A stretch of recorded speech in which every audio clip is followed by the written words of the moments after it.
रोज़ाना 32 बिलियन और सालाना 117 ट्रिलियन लोगों की जेब से ये फ़कीर पैसा निकलवाते हैं।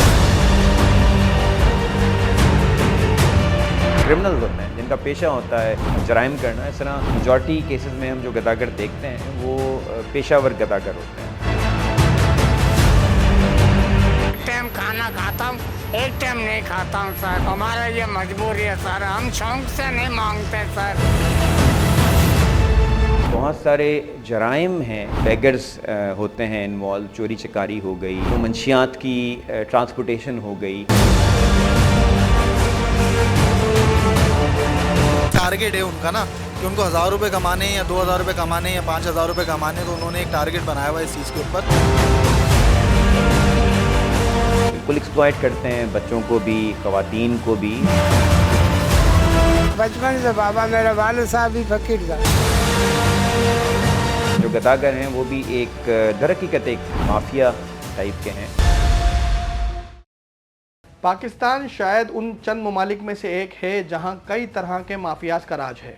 फ्रूट के ठेले वाले से लेकर हुक्मरानों तक, मोहल्ले की फुटपाथ से लेकर आला ऐवानों तक, अस्पताल हों या तालीमी मैदान, सियासी अखाड़े हों या खैरात के दस्तरख्वान, सब ही जगह माफियाज का राज है। लेकिन इन सब माफियाज में एक माफिया ऐसा है जो हमें रोज़ाना कई मकामात पर टकराता है।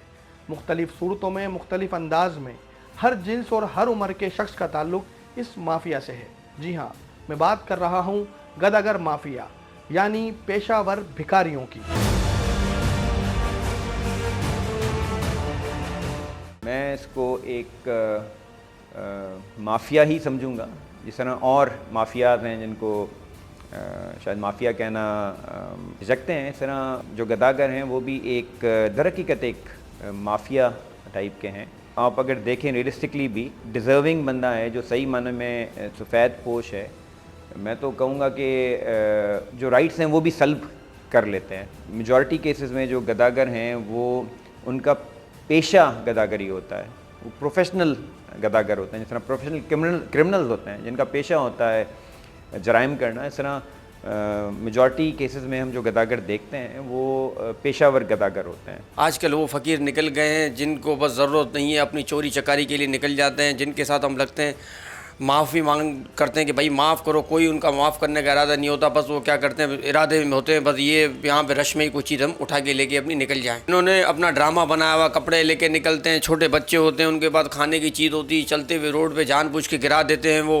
फिर वो कहते हैं कि हमारा सामान गिर गया है, हमें इसका इतना दो। ये इन्होंने अपनी एक तरीके से बोलते हैं फनकारी बनाई हुई है। एक रिपोर्ट के मुताबिक मुल्क में 3 करोड़ 80 लाख से ज़ायद भिखारी हैं। मोहतात अंदाजे के मुताबिक कराची में एक फ़कीर योमिया 2000, लाहौर में एक फ़कीर योमिया 1400 और इस्लामाबाद में एक फ़कीर योमिया 950 रुपये कमा रहा है। अगर बात की जाए पूरे मुल्क की तो औसत एक फ़कीर योमिया 850 रुपये कमाता है और यूँ रोज़ाना 32 बिलियन और सालाना 117 ट्रिलियन लोगों की जेब से ये फ़कीर पैसा निकलवाते हैं। और अगर इसको डॉलर में कन्वर्ट करें तो ये रकम 42 बिलियन डॉलर बनती है, जो करोड़ों नहीं अरबों और खरबों की कहानी है। अगर ये रकम टैक्स की मद में हुकूमत के पास जाए तो कर्ज़ों का एक बड़ा बोझ इस मुल्क से ख़त्म हो सकता है। हमारे लिए एक एज अ सिटीज़न भी एक न्यूसेंस है। आप किसी ट्रैफिक के सिग्नल पे खड़े हों, कहीं आ रहे हों, जा रहे हों, लोग आपको सॉर्ट ऑफ हिरासा करते हैं। आप गाड़ी में जा रहे हों, आपकी गाड़ी का पहले शीशा नॉक करेंगे और बाज़ दफ़ा वो बदतमीज़ी करने पे भी मतलब हमसे नहीं कतराते हैं।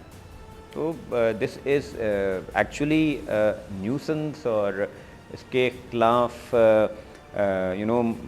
होनी चाहिए, लेजिस्लेशन भी होनी चाहिए, एडमिनिस्ट्रेटिव एक्शंस भी होने चाहिए। एक गवर्नमेंट ने कुछ साल पहले एक चाइल्ड बेगरी एक्ट बनाया था, लेकिन मैं समझता हूँ कि सिर्फ चाइल्ड बेगरी का नहीं, मतलब ओवरऑल बेगरी का डिस्करेज करने के लिए लेजिस्लेशन होनी चाहिए और फिर उस लेजिस्लेशन पे अमल भी होना चाहिए। मांगने में भी गुजारा नहीं हो रहा है, किराया भी सर पे होता है, 4000 रुपया देता हूँ, गरीब आदमी हूँ साहब। आने वाली नस्ल यही साहब, हम तो सोच रहे कोई कारोबार मिल जाए तो मैं इन लोगों को स्कूलों में डाल दूं साहब। मेरा और कारोबार नहीं है सर, मेरे को कारोबार मिल गया है सर, मैं मेरे बच्चों की ज़िंदगी संवार दूं साहब। एक टाइम खाना खाता हूँ, एक टाइम नहीं खाता हूँ सर, हमारा ये मजबूरी है सर। हम शौक से नहीं मांगते सर, पर क्या करें, मजबूर है। बाबा हम गरीबों बचड़े वालों इसके लिए मांग रहे हूँ, और प्रॉपर्टी नहीं है, गरीब आदमी हूँ, इसके लिए मांग रही हूँ बाबा। मेरा वालिद साहब भी मांगता था, वो भी फकीर था, आप भी सेवन का फकीर हो। जब एक रैकेट या एक माफिया होता है ना, तो वो हर तरह के टूल्स यूज़ करेगा, यूटिलाइज़ करेगा अपने इंटरेस्ट सर्व करने के लिए। इस तरह के बिल्कुल इंसिडेंट्स होते हैं, मतलब बच्चों के अगवा के, बच्चों को डिफरेंट तरीके से इस्तेमाल करना। उसमें हम ड्रग्स का भी एलिमेंट देखते हैं। हम उसमें जिस तरह आपने बात की, हाथ पैर तोड़ के ताकि उनको मज़ीद लोगों के इमोशनली लोगों को वो करें कि उनकी मदद करें। बिल्कुल इसमें कोई ऐसा नहीं है कि ये कोई सिर्फ कहानी की हद तक है, बिल्कुल इस तरह होता है। और बहुत सारे केसेस में जो ये माफियाज़ हैं इतने स्ट्रॉन्ग होते हैं, हर जगह लिंकेजेस होते हैं इनके, और वो बच्चों को एक्सप्लॉइट करते हैं। बड़े शहर हैं, जिस तरह कराची की मैं बात करूं, वहाँ पे बिल्कुल इस तरह की चीज़ें आती हैं मुशाहिदे में। पॉइंट्स होते हैं जो सॉर्ट ऑफ ईयर मार्क कर लेते हैं डिफरेंट ग्रुप्स जो हैं गदागरों के, और इस तरह की चीज़ें इस वजह से भी सामने आती हैं। बात झगड़ा होता है उनका कि जी इस जगह मैं खड़ा हूँगा या मेरे बंदे खड़े होंगे, और वो बिल्कुल एक्सप्लॉइट करते हैं बच्चों को भी, ख़वातीन को भी। और इस बारे में भी मैं समझता हूँ कि सिर्फ फसाना नहीं है, इसमें भी हकीकत है। पेशावर भिखारी न सिर्फ खाने के hotels, shopping malls, traffic signals और दीगर अवामी मकामात पर शहरियों को हिरासा कर रहे होते हैं, बल्कि ये पेशावर भिखारी अगवा, मंशियात फरोशी और स्ट्रीट क्राइम समेत दीगर कई तरह के जराइम में मुलविस होते हैं। यही नहीं, इस तरह के रैकेट में ख़वातीन और बच्चों का इस्तेहसाल भी होता है, जो अपने मकासद के लिए इनका इस्तेमाल करते हैं। बहुत सारे जराइम हैं जिसमें बेगर्स होते हैं इन्वॉल्व। चोरी चकारी हो गई, मंशियात की ट्रांसपोर्टेशन हो गई, उसमें भी इनको यूज़ किया जाता है, क्योंकि नॉर्मली इनके कोई चेकिंग का कोई ऐसा मैकेनिज़्म नहीं होता, तो वो उसमें भी यूज़ होते हैं एज अ म्यूल। उसके अलावा ख़ुद भी इन मैनी केसेस ड्रग्स के आदी होते हैं, स्पेशली जो छोटे बच्चे होते हैं। मतलब बीच में एक आपको याद होगा मीडिया में काफ़ी चीज़ आई थी, ये जो समद बॉन्ड का नशा करते थे छोटी उम्र के बच्चे, बिकॉज सस्ती और इजीली अवेलेबल एक चीज़ थी। इस तरह वो मोडालिटीज़ चेंज होती रहती हैं, लेकिन ये जो ड्रग्स के यूजेज का और ड्रग्स के कंडुएट का भी एक एक ज़रिया है। ये हमारी इंतज़ामिया को चाहिए, क्योंकि हमारी इंतज़ामिया अगर इनके ऊपर कमर कस लेगी तो आप इन लोगों के मामला थोड़े से होंगे। सफ़ेद पोश लोग हैं जो बेचारे परेशान हैं, और वो मुझे नहीं लगता कि वो मांगने की तरफ राग़िब भी होते हैं।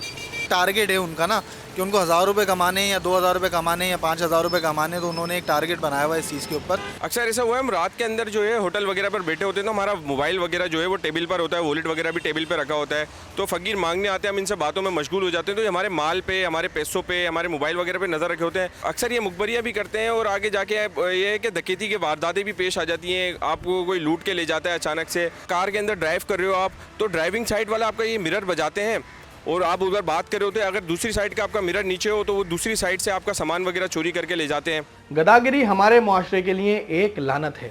इसको ख़त्म करना तो दूर, इस पर काबू पाना भी एक चैलेंज बन गया है। बनाए गए कवानीन पर अमल दरामद, मुताल्लिका इदारों की हिकमत अमली और समाज में आगाही के ज़रिए शायद इस लानत जैसे पेशे से छुटकारा हासिल हो सके।